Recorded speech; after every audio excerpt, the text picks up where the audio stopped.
देखील झालेल्या आहेत, काय आज तोडगा निघेल? काल राज्य सरकारच्या वतीनं माननीय 3 मंत्री महोदय 3-4 मंत्री महोदय म्हणजे संदीपान भुमरे साहेब पण अजून त्यांनी राजीनामा दिलेला नाही, माननीय गिरीश भाऊ, माननीय अतुल साहेब साहेब, माननीय उदय सामंत साहेब, आम्ही तिकडे गेलो होतो। उपोषणकर्ते हाके सर आणि वाघमारे साहेब यांच्याशी चर्चा केली। त्यांनी काही मुद्दे दिले होते की सरकारबरोबर या विषयावरती आम्हाला स्पष्टता हवी आहे।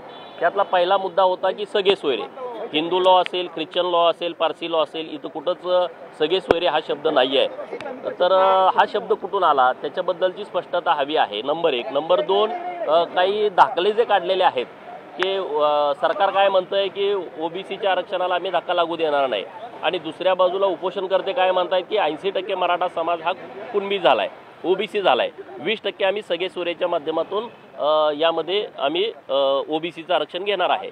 मग सरकारकडे आम्ही अशी म्हणणं मांडलं की यातलं नेमकं कोण खोटं बोलतोय, एक जण कुणीतरी खोटं बोलतोय, एक जण कुणीतरी खरं बोलतोय, तर त्याबद्दलची स्पष्टता हवी आहे।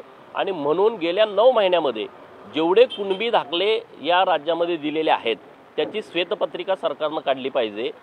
जे काही बोगस बनावट जे ओरिजिनल आहे त्याच्याबद्दल कुठल्याच ओबीसी नेत्यांचं काही आक्षेप नाही आहे, परंतु ज्यांनी खाडाखोड करून तिथं नव्यानं लिहून काही दाखले काढलेले आहेत तर याची सत्यता पडताळली पाहिजे। तर सरकारनं काल स्पष्ट सूचना दिल्या की आता आम्ही याची सत्यता पडताळू, ज्यांनी चुकीच्या पद्धतीनं दाखला काढलाय, दाखला घेणं आणि दाखला देणं दोघंही गुन्हेगार आहेत, त्यांच्यावरती कारवाई केली जाईल। हे 2 विषय खूप महत्त्वाचे होते। तिसरा विषय असा होता, काही लोक EWS, ओबीसी म्हणजे कुणबी आणि तिसरं SEBC 3-3 सर्टिफिकेट काढतायत आणि ज्या पद्धतीनं जाहिरात येईल त्या पद्धतीनं त्या सर्टिफिकेटचा वापर करतायत।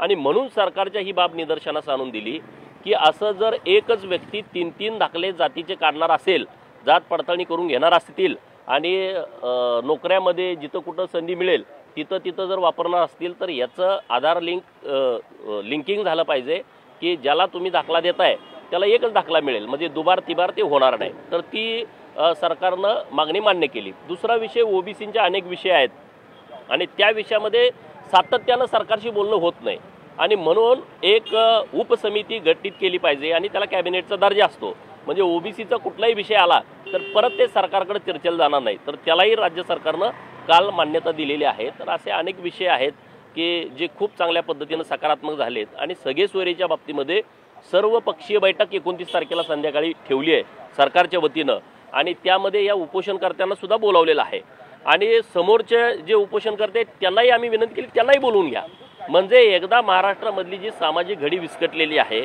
ती घडी कुठंतरी एकदा व्यवस्थितपणे बसेल। कारण मराठा समाजाला सुद्धा माझी हात जोडून विनंती आहे की यात नेमकी सत्यता काय हे तुम्ही समजून घेतली पाहिजे।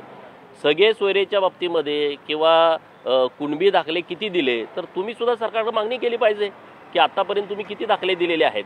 दुसरं काल बैठकीमध्ये एक विषय कळाला की सगळे सोयरेच्या बाबतीमध्ये कुणीतरी हायकोर्टामध्ये गेलेलं आहे, 27 तारखेला त्याच्यावरती सुनावणी आहे आणि म्हणून जे काही टिकावं आहे ते मराठा समाजाला मिळालं पाहिजे।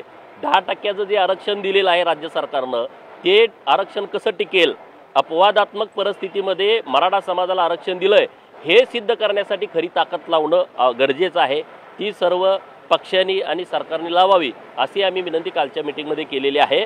ओबीसीच्या आरक्षणाला धक्का लागू नये, कारण 346 जाती यामध्ये आहेत, खूप सर्वसामान्य लोक यामध्ये आहेत आणि त्यांना म्हणावा तसा सामाजिक आणि राजकीय, शैक्षणिक आणि नोकऱ्यामध्ये म्हणावा असं स्थान त्यांना मिळालेलं नाही, अशी भूमिका कालच्या मीटिंगमध्ये मांडली आहे।